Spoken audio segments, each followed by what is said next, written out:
সকাল থেকেই বাবা বায়না করছে আজকে একটু অন্যরকম কিছু খাবো, অন্যরকম কিছু বানিয়ে খাওয়া।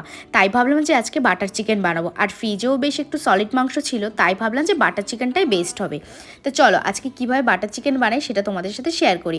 তো সবার ফার্স্টে কড়াই দিয়ে ওর মধ্যে 1 কাপ জল দিয়ে আমি টমেটো কুচি করে রেখেছিলাম সেটা দিয়ে দেবো। আর এক এক করে রসুন, আদা বাটা, পেঁয়াজ, কাজু বাদাম, আর্ধেকটা লেবু, বাটার, গরম মশলা আর দেবো কাশ্মীরি রেড চিলি পাউডার।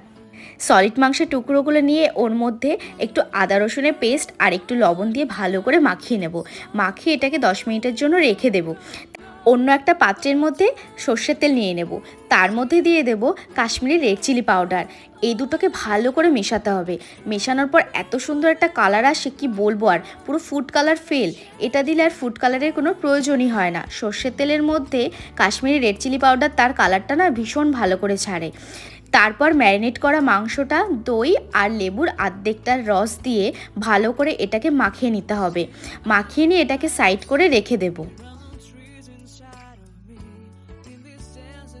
এরই মধ্যে আমাদের টমেটোগুলোও সেদ্ধ হয়ে গেছে। এটাকে একটু ঠান্ডা করে তারপরে মিক্সির জারে করে নিয়ে এটাকে ভালো করে পেস্ট করে নিলাম। তারপর একটা গ্রিলের প্যান নিয়ে নেব। আর এই প্যানটা কি সুন্দর লাগছে না, ছোট্ট একটা। এটা আমি অ্যামাজন থেকে কিনেছিলাম, অ্যারাউন্ড 200 টাকা পড়েছিল। এর মধ্যে যে ম্যারিনেট করা মাংসটা ছিল সেটাকে ভালো করে দিয়ে একটু গ্রিল করে ভেজে নেব আমরা। তারপর আবার গ্যাসে কড়াই বসিয়ে এর মধ্যে বাটার দিয়ে দেব।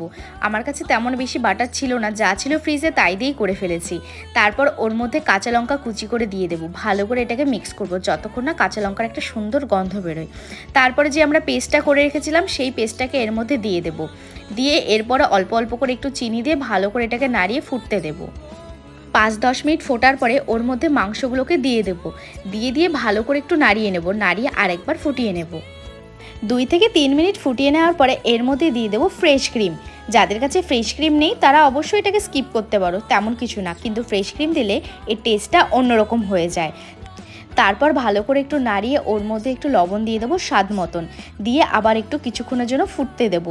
একটুখানি টেনে টেনে আসলেই ব্যাস রেডি আমাদের বাটার চিকেন। তারপর কড়াই থেকে একটু ঠান্ডা করে নিচে নামিয়ে নিয়ে একটু গার্নিশ করে নিয়ে সার্ভ করে দাও বাটার চিকেন। কেমন লাগলো তোমাদের রেসিপিটা অবশ্যই তোমরা কমেন্টে জানাবে, আর অবশ্যই তোমরা বাড়িতে একবার করে ট্রাই করে দেখবে। তো আজকের জন্য টাটা, বাই বাই।